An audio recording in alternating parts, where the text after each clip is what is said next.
یہ دل ہی چونکہ سینے میں اللہ نے ایک بنایا ہے تو دل ایک ہے تو محبت بھی ایک ہی رہے گی، رب رسول کی محبت۔ باقی جتنی محبتیں ہیں وہ اللہ رسول کی محبت کے تابع ہیں، لیکن کچھ محبتوں سے منع کیا ہے۔ ویسے اسلام دین محبت ہے، اسلام بات ہی محبت کی کرتا ہے، کچھ محبتوں سے روک دیا۔ ان میں سے ایک محبت ہے دنیا داری کی محبت، پیسے کی محبت، لالچ، ہرس، ہوس، طمع، اس سے منع کیا۔ یہ جڑ پکڑ جاتی ہے انسان کی طبیعت میں، روحانی زندگی کو ساری کو توڑ کے رکھ دیتی ہے۔ خواہشات کا پیار، مال کا لالچ، یہ انسان کے باطن کے اندر حالات بڑے خراب کرتا ہے۔ قرآن مجید کی جو آیہ کریمہ کا میں نے حصہ تلاوت کیا تو اللہ کریم نے فرمایا المال والبنون زینت الحیات الدنیا، فرمایا یہ مال اور بیٹے دنیا کی زندگی کی رونق ہیں۔ المال والبنون زینت الحیات الدنیا، فرمایا یہ مال اور بیٹے یہ دنیا کی زندگی کی رونق اور زینت ہیں۔ والباقیات الصالحات، فرمایا باقی رہنے والی تو اچھی باتیں ہیں، اچھے اعمال ہیں۔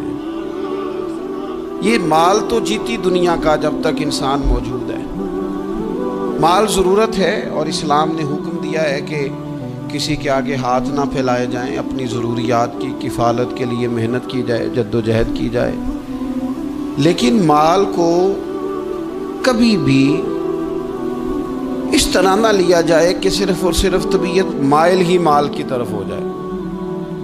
یعنی ہر وقت یہی سوچنا کہ میں امیر کیسے ہو سکتا ہوں، مشہور کیسے ہو سکتا ہوں، آگے کیسے بڑھ سکتا ہوں۔ اچھا، دنیا کا مزاج یہ ہے کہ دنیا کے آپ پیچھے بھاگیں تو آگے بھاگتی ہے، دیکھ لیں تجربہ کر کے۔ آپ پیچھے بھاگیں دنیا کے مال کے، یہ آگے بھاگے گا، اور اگر آپ نے رخ پھیرا ہے تو اللہ بڑا کریم ہے، پھر تو دنیا کا مال غلام ہو جاتا ہے۔ دنیا کمانی ہے، محنت کرنی ہے، لیکن دل میں دنیا نہیں بسانی۔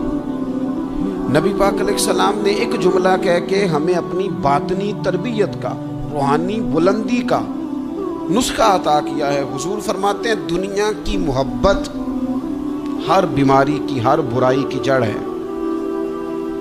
دنیا کی محبت ہر برائی کی جڑ ہے۔ آپ دیکھ لیں آج لوگ ڈاکہ زنی کس لیے کرتے ہیں؟ دنیا کی محبت میں، دولت کی محبت میں۔ لوگ اپنے کردار سے، اپنے وقار سے ہٹ کر جب بددیانتی کرتے ہیں، خیانت کرتے ہیں تو کس لیے کرتے ہیں؟ دنیا کی محبت۔ حتیٰ کہ قتل، یعنی انسانی جان اور زندگی کو ہی ختم کر دیا، کس لیے؟ اسے جائیداد چاہیے تھی، مال چاہیے تھا۔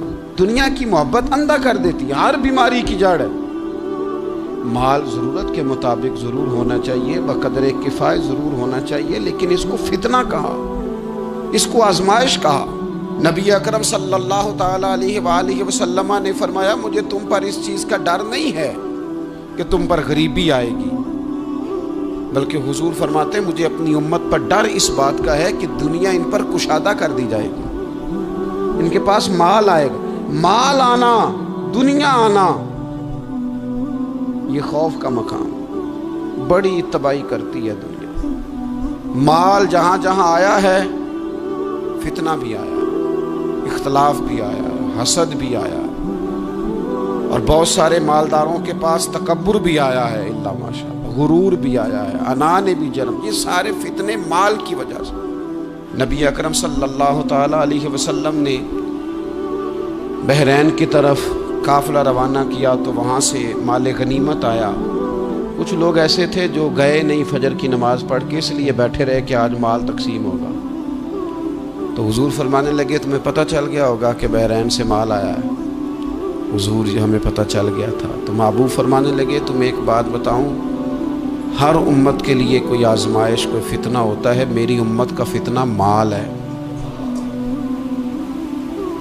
میں بڑی مشکل بات کر رہا ہوں آپ سے، اس کو آپ نے آسان نہیں سمجھنا، یہ بڑی مشکل بات کر رہا ہوں۔ پیسوں کی محبت نہ ہو دل میں، پیسوں کی محبت نکال دیں،